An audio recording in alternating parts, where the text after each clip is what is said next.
welcome everybody. Hello, everyone. So thanks guys, thanks everyone for joining. You'll see on the box that a lot of us have our names, our pronouns, and our heritage. So feel free to update yours as well. I think you just have to go and click on participants, and then there should be a rename function. So yeah, while we're letting a couple more minutes for people to kind of trickle in, if you want to go ahead and do that, that'll be awesome.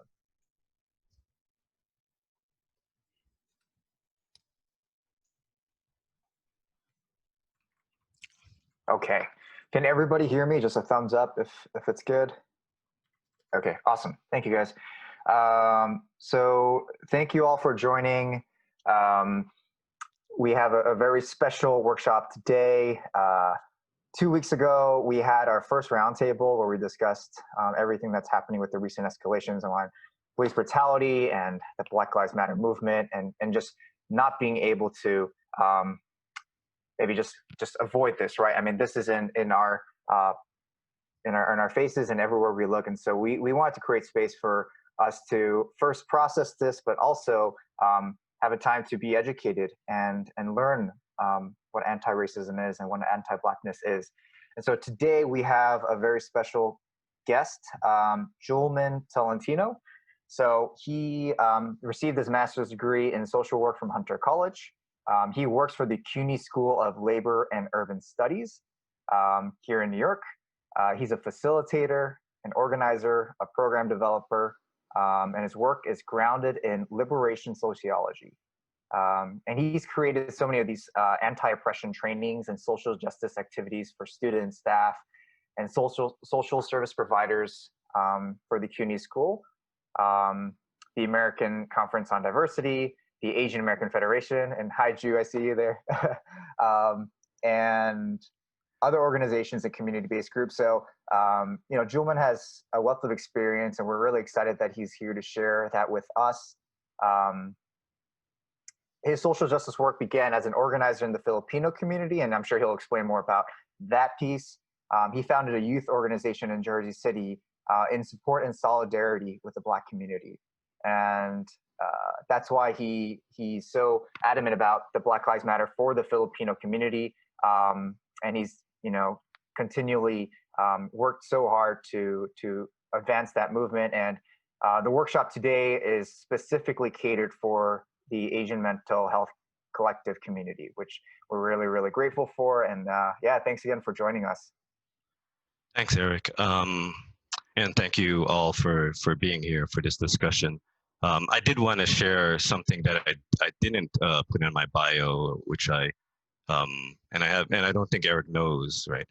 Eric and I met actually at a workshop the Asian American Federation of New York held. And our good friend Ju invited me to facilitate a discussion around gender oppression, right? Since I did a lot of work with men looking at sexism and patriarchy.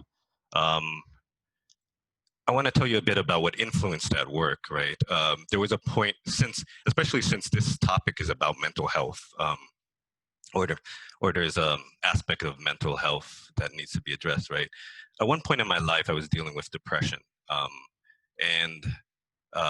depression and anger, and it showed up at a workplace.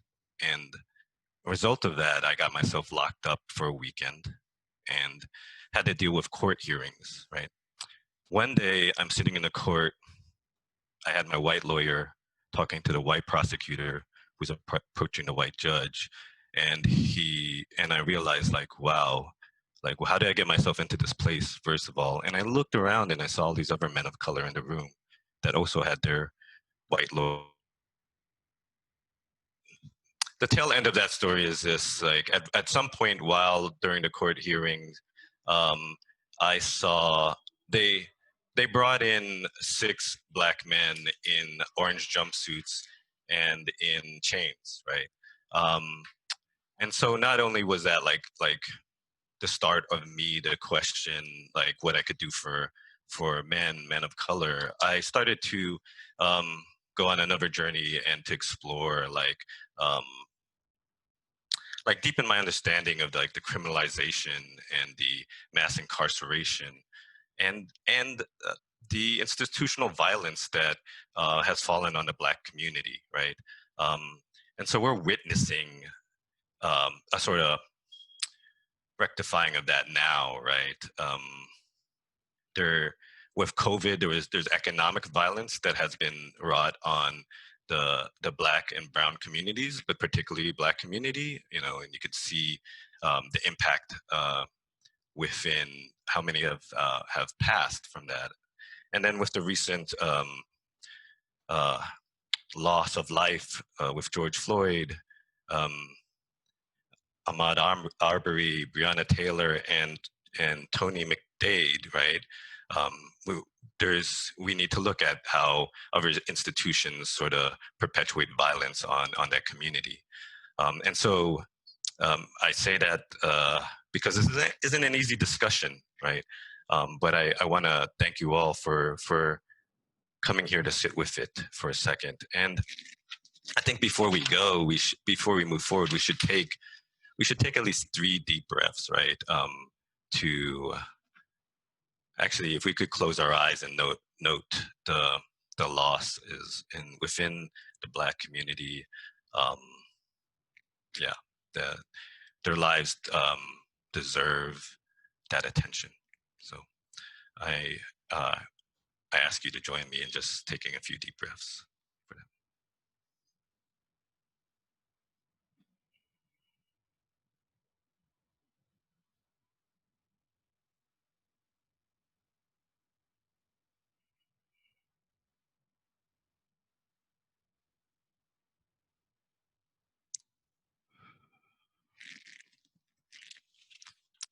All right.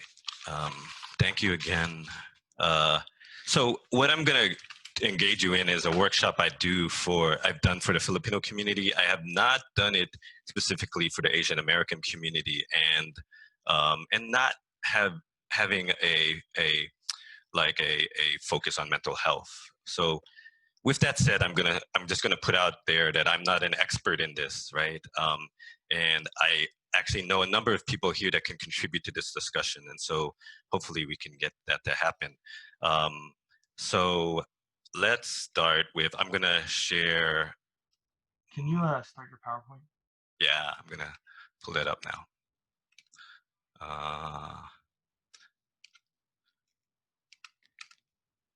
So just to give you some idea what we're going to do, we're going to start by centering Black lives and liberation.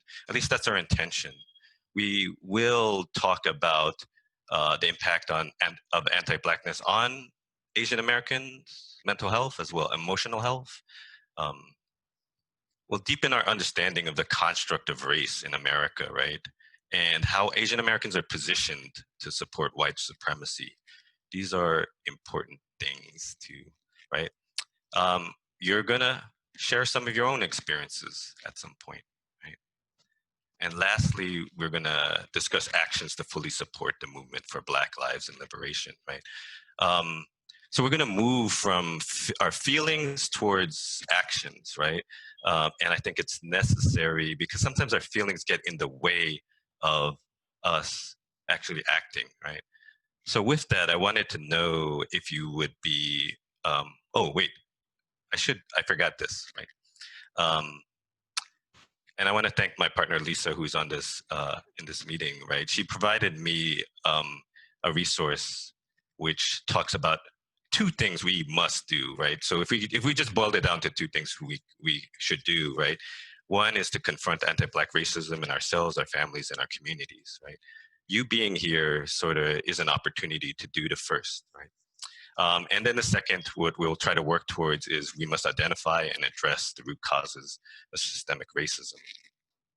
And that actually comes from Jason Wu, who wrote an article called How Non-Black People of Color Are Mobilizing to End Complicity in Black Death, right?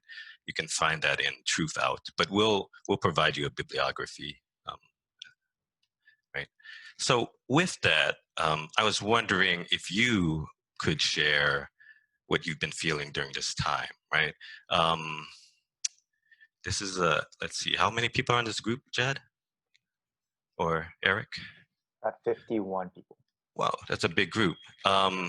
So why don't you, for now, why don't you just put it in the chat box? Like let's focus on the first one. What have you been feeling during this time? As you've seen, not only the uprising, but also prior to that, after George Floyd's death and the actions that were happening. Just put them out. You might feel more than one feeling. Just put it out in the chat box.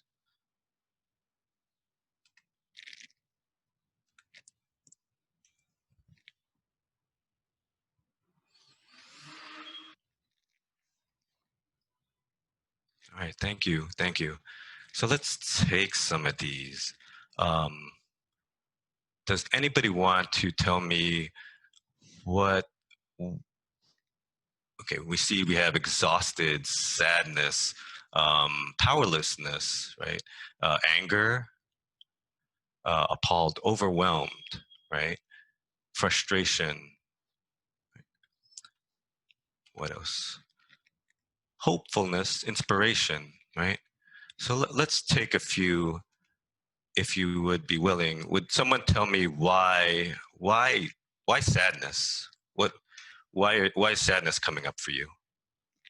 And you can feel free to unmute yourself just to share. Actually, we disabled unmuting. Oh, okay. Just to make sure that things are like running a little bit smoother. Oh, I wasn't aware of that. Okay. If you would like to share, you can raise your hand and we'll unmute you.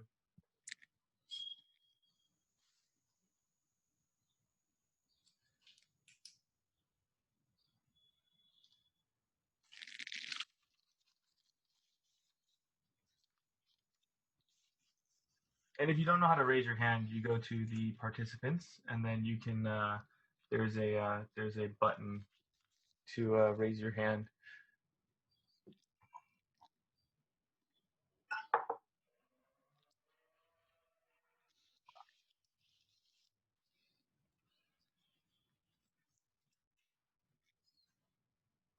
I'm gonna stop share for a second to see. Anybody have an emotion they want to share?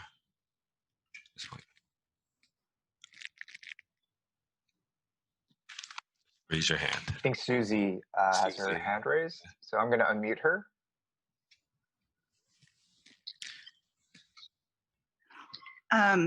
Yeah, I'll just respond to this, like the deep sadness. I think,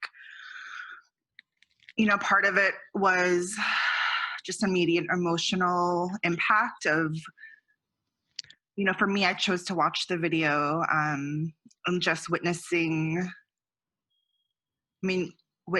that type of violence and sort of the attitude of the officers. I mean, it was just a very, to bear witness to someone's death in that way was just really painful.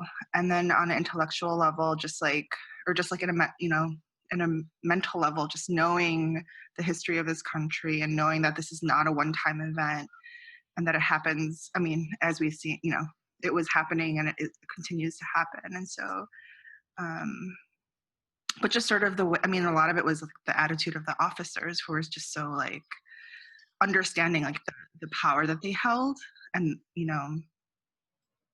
yeah. Thank you. Anybody want to, so this is important, right? Like we need to note like what we are feeling in the moment as well as noticing the great grief in the world, right? I noticed, and I'm curious about this, shame. Why, can someone speak on like why shame might be showing up? And once again, if you could raise your hand so that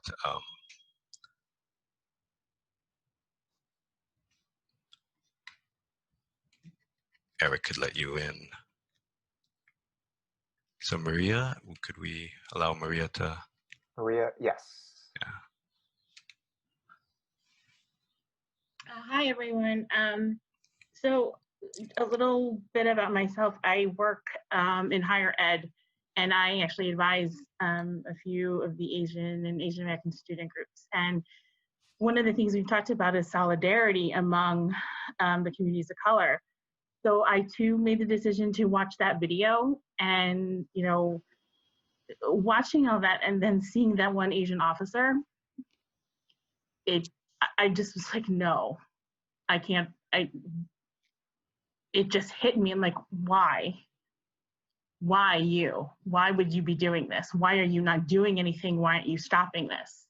And it really just kind of hit how much, owning the anti-Blackness within our own community, because we all have family members and friends who probably said some problematic things in conversations, and we may not have said anything, or just we know older relatives who say things and we just kind of chalk it up to them being old and letting them just say it and not answering or talking about what that's saying or doing. And I watched that movie Get Out, and that whole one Asian character within that movie during that scene, and I'm like, okay, it's like a whole call out. And then just have to watch that officer in that was just an image I won't forget either. So. Thank you, Maria. I think it's important to note, like, even these feelings of shame or guilt, because I think there are emotions that are actually powerful catalysts for us to move forward, right? If we feel any form of guilt or shame, it's actually a warning bell telling us like there's some injustice that we can address, right? In the same sense with anger, right? If there's oppression in the world, yes, we should be angry, right? We should be angry, right? We should be outraged. And so I just want to say that because I will, and I appreciate you all for sharing your feelings, because just to normalize, like, that is a natural process. You should be feeling these things. The hard part, I guess, would be if you were numb, right? If you totally, and I sometimes feel this, like there's times when it just feels so overwhelming, and I notice that put there that I will numb out. It's like the fight, flight, or freeze, right? And so I go into a place where I freeze because I don't know what to do, right? And it's the hopes that we get, like we push through those feelings, notice those feelings so that we can get to the other side, so that we can work from a place of hopefulness. So I want to thank you for sharing that, and also expressing that you noticed some hopefulness. Back to the PowerPoint. So it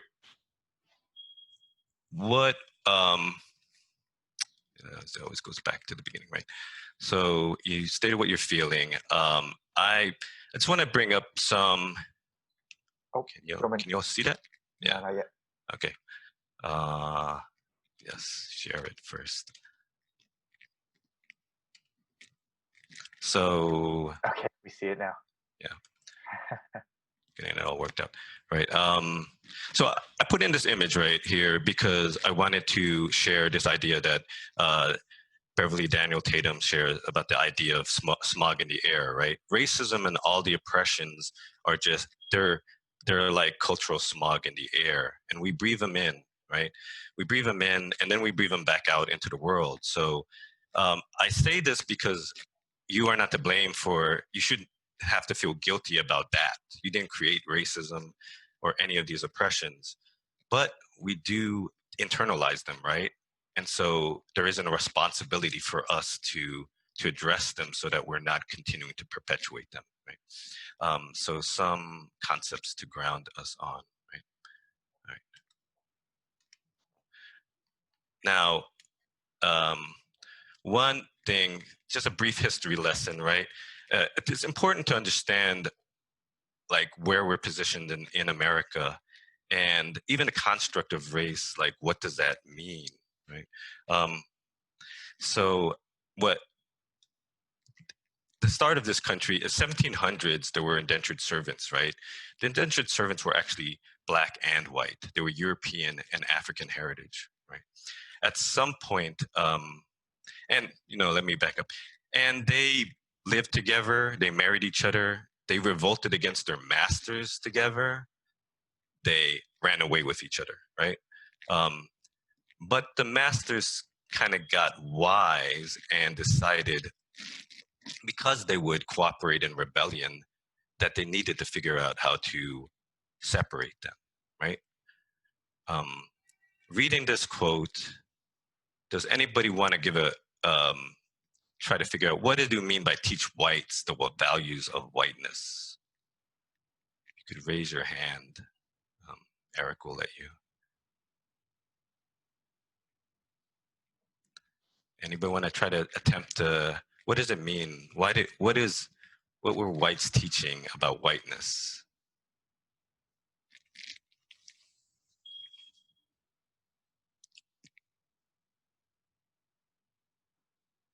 Eric, do you see any hands? I don't see any. If you just want to put it into a chat box, maybe that might be okay as well. Yeah.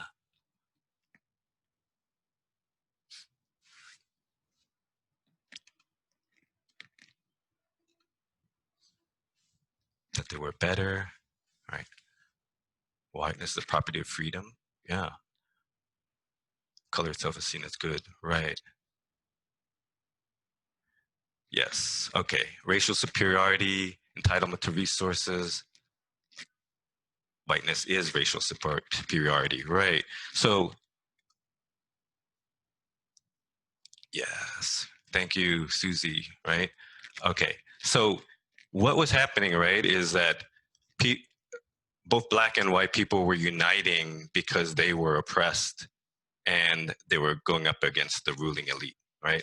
And so the ruling elite decided we need to separate them. And how do you do that? You give whites the sense that they're closer to power, poor whites the sense that are closer to power just simply because they're white. You start giving them resources, privileges, etc. right? This kind of leads us to where we are today, right?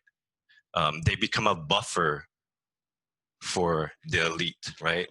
And so when you think about it, it is a separation of class, right? But you use race to sort of obscure that so that you're not clear on that, right? People like Martin Luther King understood this. At one point, he didn't just organize Black people, but he started reaching out to the poor white folks. And he was a part, as well as a number of people, he's just the more significant figure, he was part of the poor people's movement, right? Some theorize that is what actually caused his execution, his assassination, right? It is not, they left him alone, but once he started organizing Black and white people together, poor Black and white people together, imagine what that would do to the social structure, right? And so I put that out there. Another thing Pam Davison-Buck talks about is psychological wage, and since we're talking about mental health, I'm going to bring that back later, but psychological wage is just the idea that you buy into this idea of like, I am powerful simply because I am this color, right? And so I bring all that up because we're going to talk, I'm going to lead right into the next slide, which is, Martin Luther King and the civil rights movement. So we have an understanding of why race was constructed. It was to separate out poor people, right? But the Black community didn't just stand for that, and they fought back for their rights. And with that, you got the Voting Rights Act, right? So these are certain benefits we, as the Asian American community, have gotten, right? Affirmative action, right? Although there's some sectors of the Asian American community that are against affirmative action, right? Loving versus Virginia, which was just yesterday or the day before. I starting to have different feelings about that because Loving versus Virginia actually still centers whiteness. It was because a white man couldn't marry a Black woman. Actually, there was mixed marriages where it was Blacks and the Native Americans or Filipinos and Mexicans. That was still happening, right? But I put this up here mostly because of this, right? The Post-Immigration Act of 1965. And if any of you are a child of immigrants whose parents immigrated here in the late 60s, know that they benefited directly from the civil rights movement. What's interesting about this for me is that my parents came here because of that.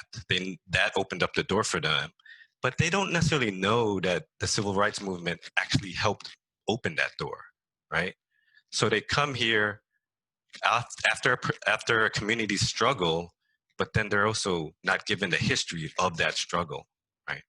And so it's upon us to like note that and take that on. The time check. But let me ask you, I'm going to throw it back out to you, right? This all happened, right? Asian Americans benefited from this. How were Asian Americans then used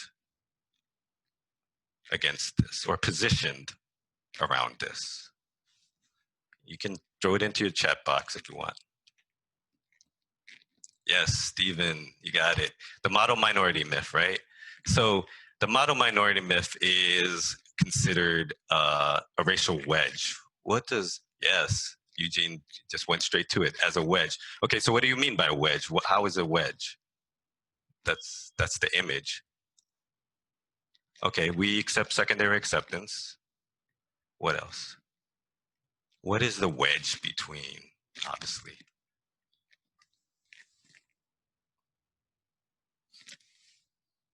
Right? If you think of a wedge, there's something it's separating. Normed by white spaces, hence to fit in with white kids who have to adopt their conditional ignorance. That other minority groups could strive to be just like us to obtain success. Okay. Racial triangulation.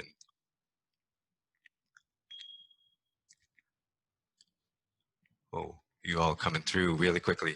Our success is used to justify state oppression against Black people. Okay. Asians help an ideal, proving the inherent ability of African Americans to succeed. Okay, you're all on point, Lisa. Thanks. So the wedge, right, is between whites with power and Blacks fighting for equity and liberation, right? And this was it was a direct result of the civil rights movement. It was a way to say, like, Black people, what are you complaining about? These guys right here, these Asian folks seem to be doing okay. But let me ask you then, what is wrong with, like, shouldn't we be proud? We have done well, right? What should we note about the model minority myth? Feel free to put that in your, in the chat box. Like, why, like, I would encourage you to dismantle the model minority myth. Why? Positive stereotypes and toxic worship of productivity. Okay.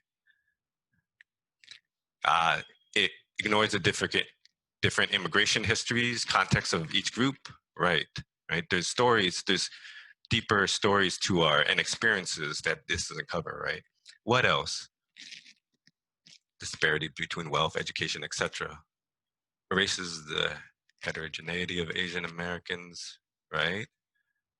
How about between communities? What does it do?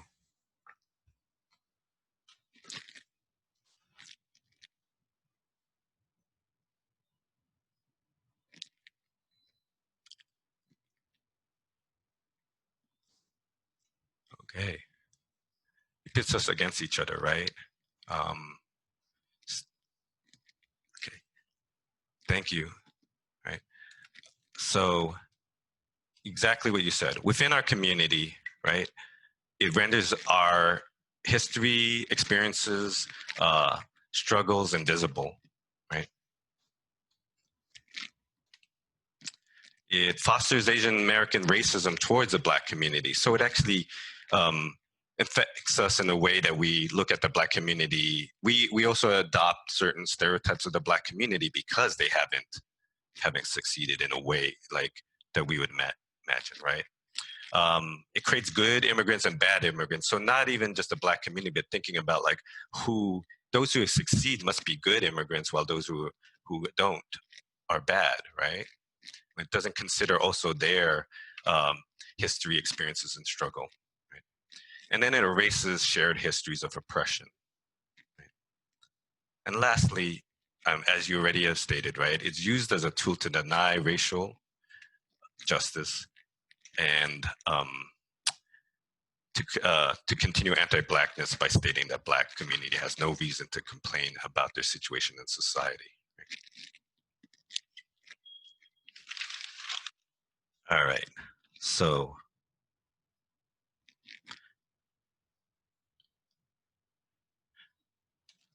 I am, right.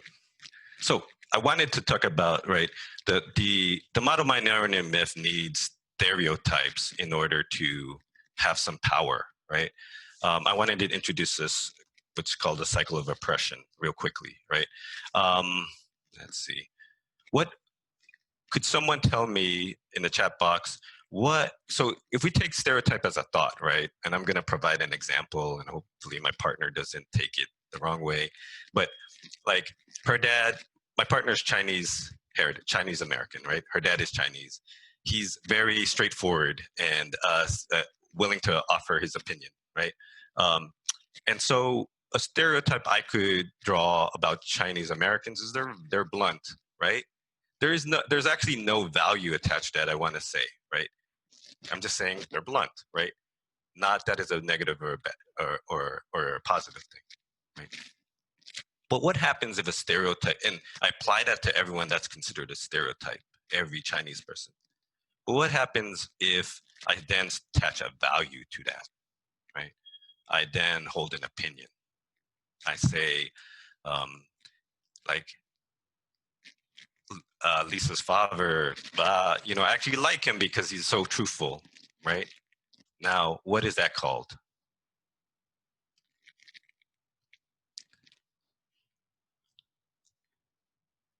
Thank you, Alicia. What happens when a stereotype, we're moving so from the thought to what is it when you actually put a value on it? Yes, Sai's got it, right? So we are now prejudiced, right? So I like Lisa's dad because I like his truthfulness. Or it could be the other way. His bluntness scares me. I'm not comfortable anymore, right? And so I don't like Chinese Americans for being so blunt, right? But what happens then when you act on that? When you act on that value? Yes, Renee's got it. Deepankar has it as well, right? Discrimination. Jen, good work, right?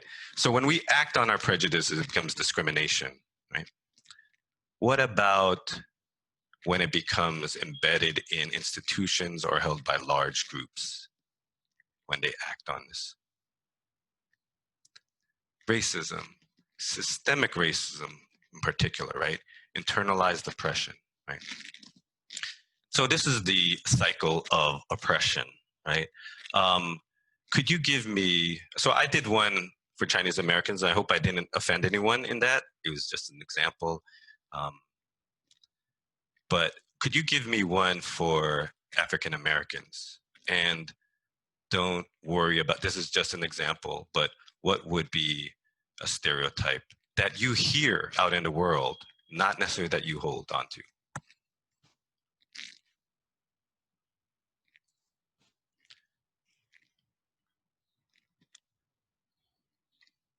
All right. Anybody? This is a tough one. Dangerous. Thank you. They are violent. Yeah. Criminals, right? Okay. Good at sports.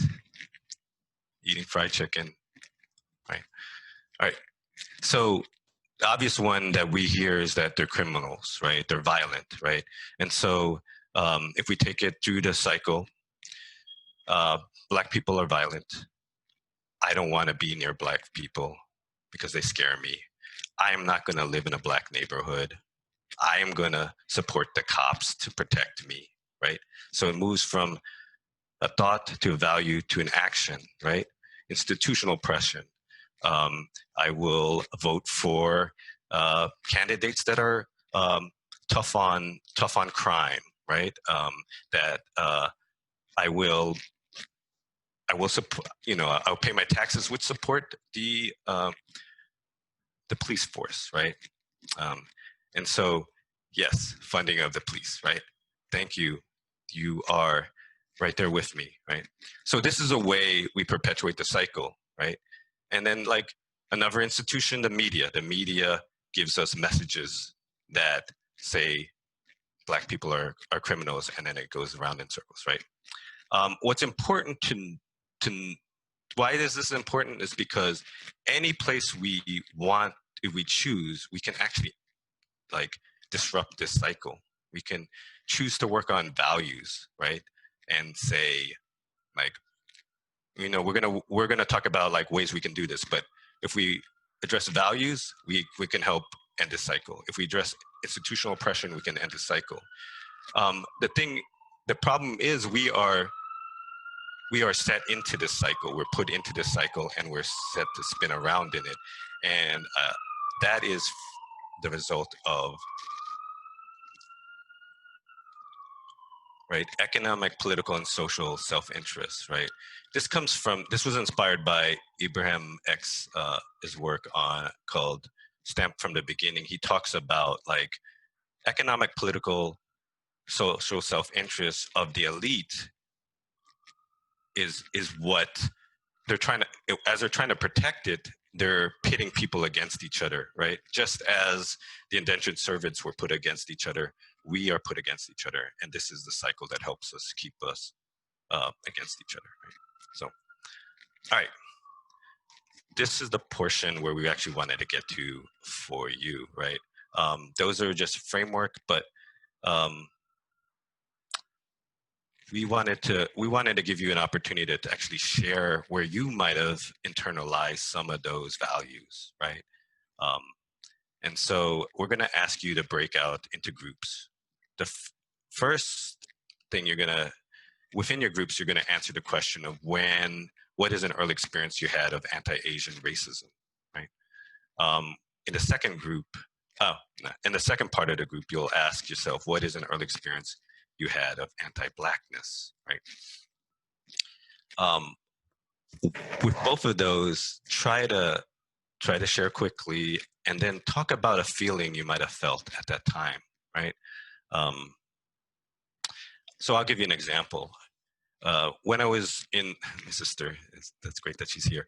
So when I was in the Boy Scouts, at one point, I'm camping and I'm hiking with some white kids, and one of the white kids picks up a branch and he picks it up and he says, "This is my N-word, be cool stick," right? And I was like 11, so I didn't really know what that word meant. I was just like, "What is that word?" Right? But I was scared. I was honestly scared. So there was the feeling, right? And I was like, should I grab a stick to defend myself, or should I grab a stick to show I'm in solidarity with them? I grabbed a stick, right? They didn't turn on me, so obviously they weren't referring to me, but as everyone grabbed their stick, they kept saying, "This is my N-word, be cool stick," right? And that it left me in a place where I noticed two things. One, I knew something about racism enough to be scared, right? But it also meant that I had to be complicit in order to feel safe at that moment, right? And so that's what you want to do now, is find those moments where you might have had to internalize a message, right? So Eric, if you could bring them into your groups, and what you want to do within your groups is you want to choose one person to be a note taker, and then one person to report back when we come back. And you got 30 minutes to do this, okay? So I'll see you in 30 minutes. Thanks. Awesome. So everyone should have a room assigned to you now, so you guys can all click and join that breakout room.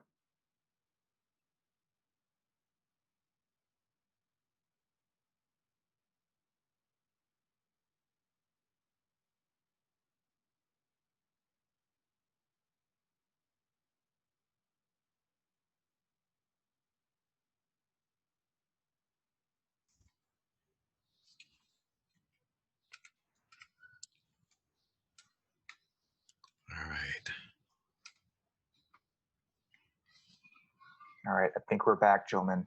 Okay, great. Welcome back, everyone. Thank you once again. So how did it go?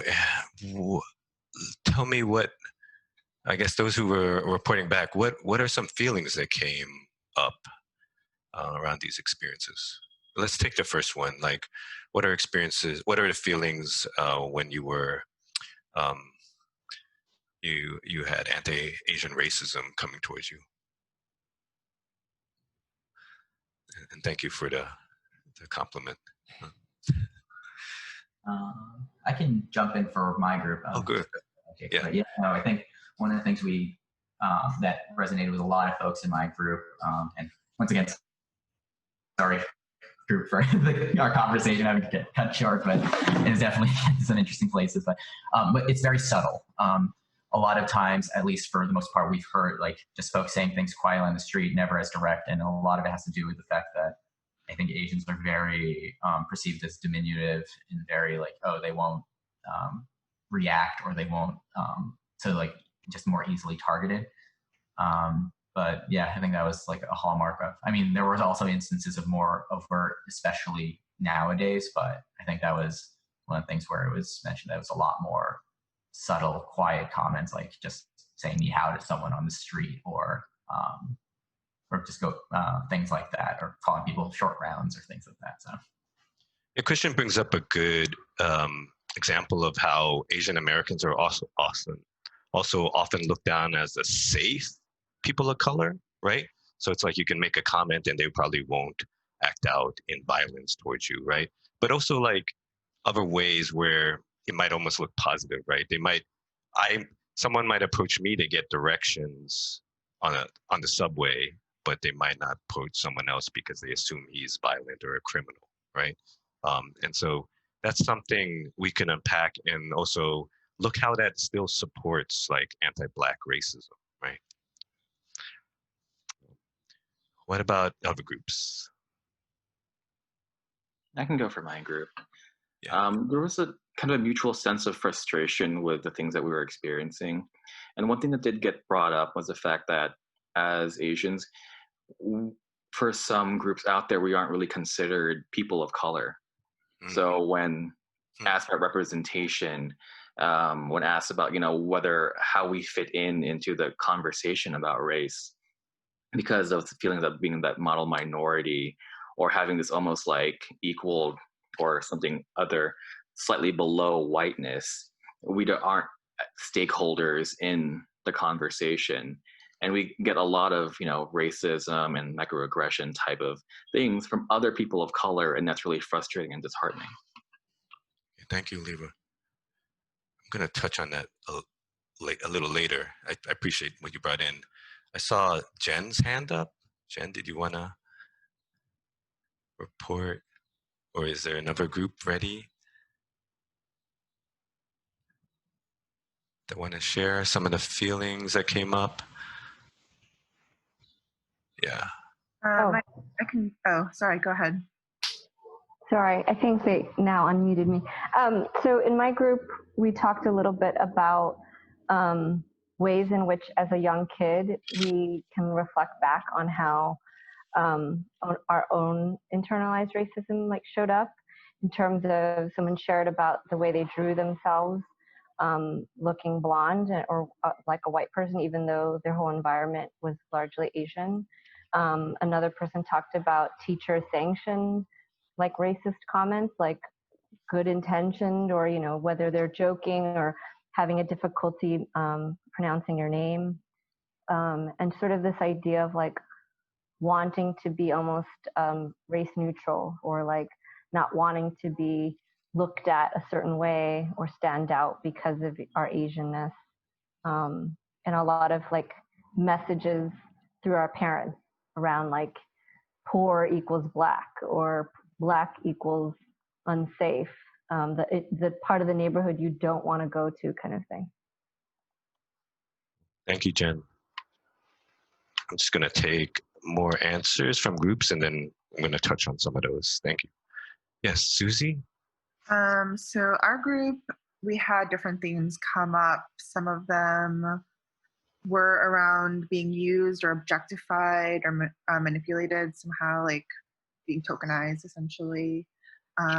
There was, of course, like the anger and frustration, sort of the social stress of like how to belong and also maintain one's dignity, how to stand up for yourself without being perceived as like too sensitive or angry or whatever. Like sort of the self-deprecation that comes from the self-esteem impacts, and being isolated, being othered, being disconnected from our heritage, feeling suffocated, feeling sad, for the internalized, anti-Asian experience. Thanks, Susie. All right. Just for the sake of time, we're going to shift over to the other question. Yeah. Yeah. One more person, but. Okay. All right. Let's Carolyn. See. Carolyn.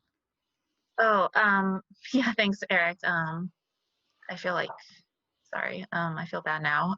But yeah, I was just saying, yeah, I think we had a few members in our group from Vancouver.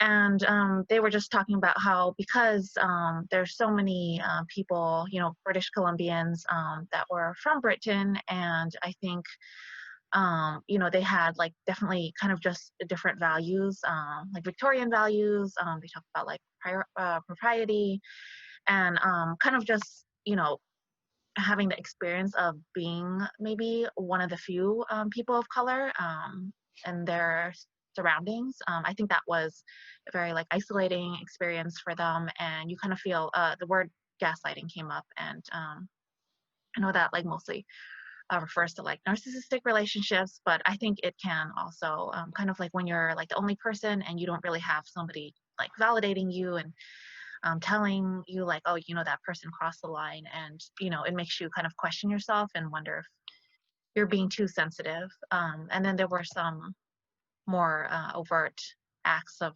racism as well. And I think this was more in Asia, according to my notes, just being robbed and extorted from, as well as kind of just being chased out of public like restaurants or bars. And all of that was just contributed to feelings of confusion and anger and powerlessness.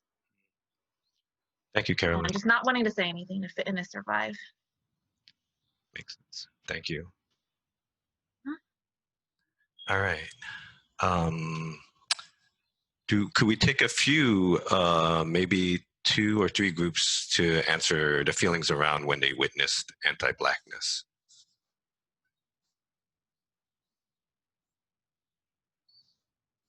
Okay. Deepankar, Eric, could you? Yes, go ahead and speak. Thank you. So for our group, some things that were brought up were specifically like both personal and group experiences of anti-Blackness. On a personal level, some of us mentioned how we ourselves embodied anti-Blackness towards Black peers. So the classic example, you're walking down the street, it's late at night, and you hear footsteps behind you, and you turn your head.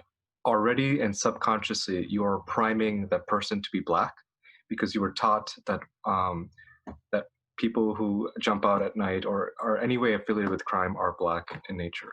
And so on a personal level, we were hearing feedback on that. And then on a group level, we were talking about how resources, when offering Black clients or anyone who is part of your company or organization, the perceptions between coworkers, perceptions between you and them if you have power over them, like if you're their manager, and then just the reality of what they have to go through when coming to work. Because recently, with the current protests that are happening right now, some of the content we're seeing on Twitter is, for anyone who's non-Black, just remember that for Black people coming back to work, they have to pretend like everything's normal when nothing is normal because of the current activity taking place. So that was kind of most of the feedback we got. Yeah. Thank you, Deepankar. I just wanted to share from my group, colorism came up. We had, people from the States, but also someone from Britain. And, when our parents told us, who we can marry, and it's usually our race, maybe Southeast Asians or East Asians, white people, and for whatever reason, Black people were always on the bottom of that list. And we all kind of resonated with how big of an impact our parents had when it came to our perception to the Black people or the Black race. And it's very subtle. We may not even realize it. But that impact that our parents had on us was something to definitely be more aware of, although it is very difficult. Thank you, Eric.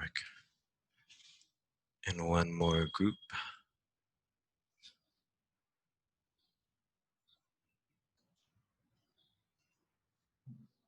I can jump in again. Yeah, I think our group definitely had some interesting insights. Like we have some folks who are living in the Deep South right now, and or at least lived in the Deep South, and it's one of the things where I mentioned, I think one of the big themes was just in terms of actual kind of experience and contact, whereas my experience was definitely a lot more isolated, and that I hadn't seen too many folks like Black folks in my communities, whereas some folks in our group lived in communities where it's more Black and white, especially on those divides. But so at least one of members in our group mentioned that her family store was robbed at gunpoint twice by Black people, and like she had a gun pointed to her when she was a child, and it was one of those things where it's very internalized from an experiential perspective, even though the consensus on our group was that, yeah, systemic racism does definitely exist, but it's still, like, there are still degrees of experience that are hard to break, especially for, like, other generations who may have had that more direct impact by things. So I think there's definitely a lot to unpack and sift through. Yeah. Thank you, Christian. And thank you all within your separate groups for sharing your different experiences. Actually, this is something that Eric presented as well when we were talking about that. We might not have had all the greatest experiences we might not have had, we had a certain experience which might have involved dealing with a member of the Black community that didn't work. I remember bicycling one day, and I already had internalized anti-Blackness, and I was a teenager at that time, and I was scared to pass this one other Black bicyclist. I finally decided to do that, and I think he took that as like, I think he felt my fear and was insulted by it, and he biked up to me and he punched me, you know? So there's an example of a bad experience I had and with another individual from the community, and I could have easily placed that on all members of this community, right? And, you know, I think what Christian brings up is like, how can we think about, and how can we have conversations about how structural racism actually pits us against each other, right? An example of this, you know, like you go and think about the LA riots back in the 80s, right? And it's like the Koreans and the Black community, like how the Koreans were offered opportunities and resources, and then the Black community was upset about it. But we need to be able to see like what put them in those positions as well, right? And it's hard because it's like, that sounds political when this was a personal experience, right?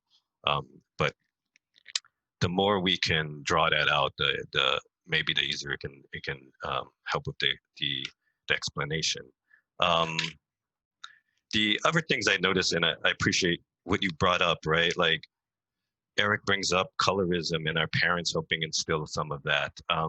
Once again, our parents have received messages about racism, right? Race and who's of value and who's not. You know, I'm Filipino heritage, and so my parents have received a lot of messages about being light skinned means you're you know, like you're of the elite, right? And even at a point that I have cousins that, you know, or relatives that use skin whitening cream, right? That's how deeply the internalized oppression goes, right? Jen brought up something around what I would say is like a classic struggle with assimilation, right? The way when we come into this country, we're told like me as a little boy looking, all my friends were white, but there was a few black kids. I didn't really get to know them that well. And like, somehow I understood like they had power, right? And so I moved towards them, right? And I think that's often the case, like with assimilation, we're moving towards whiteness, but we can't make it to whiteness. So it means moving away from blackness. How do we distinguish ourselves from that? I was in another conversation where they brought that up, and the truth is, like, we associate whiteness with the winning side, right? The truth is, we don't win, not in this structure, right? Obviously, what happened during COVID, you could see, right? Asian Americans, even their proximity to whiteness did not protect them from violence, right? Or from backlash, right? And so the only way we win is when we take down this racist structure, right? When we dismantle the institutions of racism. So I want to encourage that, right? The other things that came up, I want to thank Susie, I think, touched on it, as well as Leroy, right? There's something I hear about, like, where we question ourselves, right? And this is important, especially now, right? We question ourselves, or we've been made to feel invisible, right? That is part of racism, right? Racism that we received as Asian Americans. If we've been made to feel invisible, then how difficult does it become to show up, right? We don't know, right? We hardly felt comfortable showing up for ourselves. We just wanted to stay safe, right? And so these are stuff we have to like push through, especially now, because the time is calling for us to sort of show up in a certain way, right? So I want to thank you all. I think if we explore our early experiences with these experiences like this, we actually get to unpack that so that we can be more powerful in the present, right? So I want to thank you for sharing so that we can unpack it a bit. And we got 15 minutes, so I'm gonna try to move forward. I wanna apologize because it might run over the next 10 minutes, but thank you again for that portion, right? That's okay. I just make up the difference for the technical difficulties. Yeah, thank you. I also want to say we're fielding questions, and so if you have questions for Julman or even for the group, please put them into the chat box. Yeah. All right. So back to the, so I wanted to share, this is a more complex question, right? But since we're talking about mental health, and someone put out James Baldwin in the chat, and so I'm so grateful you put that out there, right? James Baldwin in this interview talks about, he actually talks about psychology in some ways. He's referring to a question we need to ask. In this case, he's talking to white people, right? But it might be useful for us, right? So, all right. The question you got to ask yourself, the white population of this country is going to ask itself, is why it was necessary to have a nigga in the first place? Because I'm not a nigga. I'm a man. But you think I'm a nigga. It means you need it. You got to find out why. And the future of the country depends on that.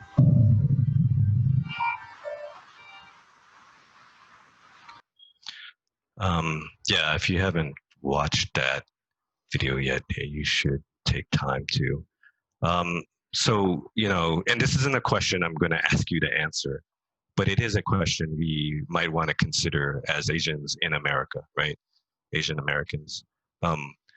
Why the need for the oppression of the Black community, right? Why? Because there might be a way we contribute to that oppression because we need something for ourselves, right?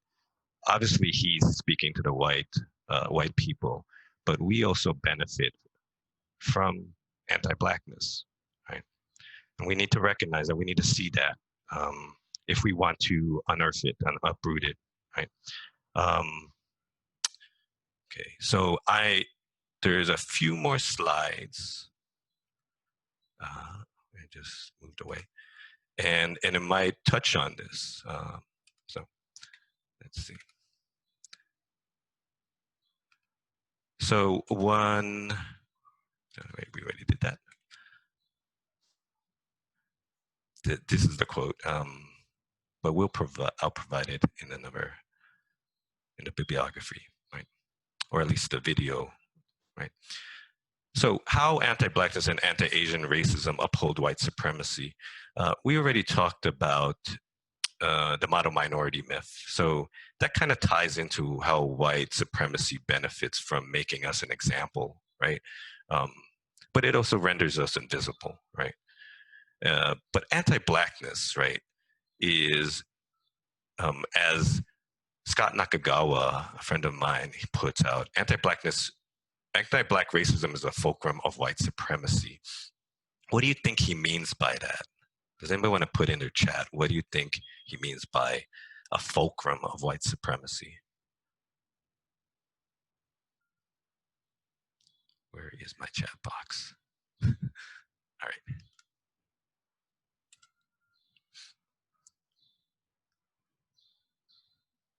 The balancing point, okay. Yes, you got to know something about physics. So what does a fulcrum do? Why would you use a fulcrum?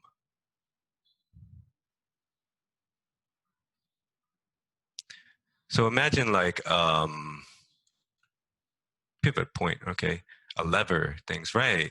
So you use a fulcrum because it helps you make things less heavy, right? It's like I get a big rod. I want to flip a rock out of the ground. It'll give me more leverage, right? So that, right, because I can't lift it out, right? So what Scott Nakagawa is saying is that anti-Black racism actually gives white supremacy more power, right? I see my graphics here already showing, right? So this is what a fulcrum might look like. It looks like a seesaw, actually, right? But it would look a little different, right? So what he's saying is that the racism towards Black people actually is used so that white people can gain more power, right? To justify their power. So if we take, for example, the criminalization of Black people, right? You criminalize Black people, then you justify the need for a police force so large that it can protect your property, right? And so you don't see the police as the root cause of the oppression of the people. You see the Black community as the cause for the need for white supremacy, right? So it's important to understand this, because once we remove the fulcrum altogether, right, we actually minimize the power of white supremacy, right? Not only that, us as Asian Americans fall somewhere within that fulcrum, right? The closer we are to white supremacy, the more we have some proximity to power, right? But we also receive racism as well. So we can be used as a tool to support white supremacy as well, right? And so once we get rid of anti-Blackness, we actually stand on more equal plane, right? And so that's why, in addition just to the moral obligation of removing the harm that's being caused on the Black communities, there is a way the liberation of the Black community leads to liberation of all, right? So I'm returning back to the words of James Wu, right? That we must confront anti-racism in ourselves, our families, and our communities. Let's just imagine we did that with our sharing. Check, good work, right? At least we looked at it. We're scratching the surface. But he also says we must identify and address the causes of systemic racism, right? So it's not enough for us just to confront what we internalized as anti-Blackness. We need to actually address the root causes within the system, right? And so I want to open it up all to you as to what can we do, right? And I bring back the cycle of oppression, because there are two areas I look at, right? Two specific areas, right? Prejudice. what can we do to shift people's values of the Black community, right? And then there's internalized institutions. What can we do to change the institutions so that they cannot perpetuate the oppression of the Black community, right? So in your chat box, let's take on prejudice and value, right? And if you all are willing to stay for another 10 minutes, we'll probably wrap up soon. What are some examples of ways Asian Americans are showing up to change prejudice and values?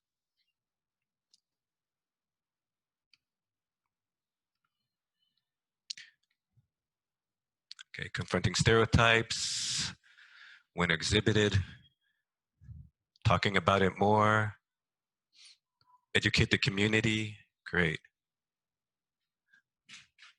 Does anybody have any specific examples of, starting conversations with relatives and families? If you can, raise your hands if you had a conversation with your family member, right? You know the raise your hand function? Curious. Who? All right. This is good. Yes. Nice, nice. Senator was going to POC that doesn't perpetuate system. Nice. Okay. Yeah, I want to also say thank you for coming here, right? This is one place, one space and there could be many spaces created where we can look at this and unpack this, right? Translate materials, right? I don't know if anybody put it out there. There's a letter for Black Lives, right? That Asian Americans have contributed to. And we'll make sure to include that in the bibliography, right? And it's supposed to help in starting a conversation with your parents, right? But we also need to move, like we can't look to our family as to be the ones that are gonna end this, right? So could you now give me examples of how we can work to change institutions?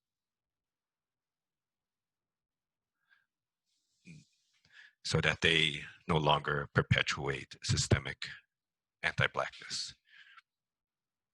Oh, okay. Center Black Voices, advocate hiring Black folks, support for Black staff. I appreciate that.